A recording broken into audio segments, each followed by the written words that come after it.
கடவுள் பத்தி ஒவ்வொருத்தருக்கும் ஒவ்வொரு புரிதல் இருக்கும். என்னோட புரிதல்ல இருந்து வேணா ஒண்ணு சொல்றேன், உங்களுக்கு புரியுதான்னு பாருங்க. நாமெல்லாம் மிருகமா இருந்தப்போ உணவும் இனப்பெருக்கவும் மட்டுமே தேவையா இருந்துச்சு. அதுல கொஞ்சம் மிருகங்க சிந்திக்க ஆரம்பிச்சிருச்சு. அப்படிப்பட்ட மிருகங்களுக்கு மனுஷங்கன்னு பின்னால பேர் வச்சுக்கிட்டாங்க. அந்த மனுஷனுக்கு மிருகங்கள்ட்ட இல்லாத பேராசை, பொறாமை, போட்டி, வஞ்சம்னு நிறைய குணங்கள் சேர்ந்துருச்சு. மனுஷங்களோட மனசும் நிம்மதி இழந்துருச்சு. அப்பதான் ஏன்டா நிம்மதியே இல்லன்னு உட்கார்ந்து அமைதியை யோசிக்கதான் கோயில்களை கட்டி வச்சாங்க.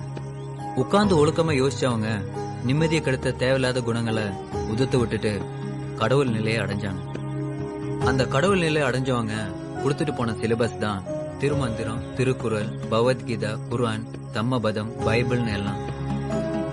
அந்த சிலபஸ உண்மையா புரிஞ்சுட்டவங்க கடவுளோட மனநிலையை அடைய முடிஞ்சது.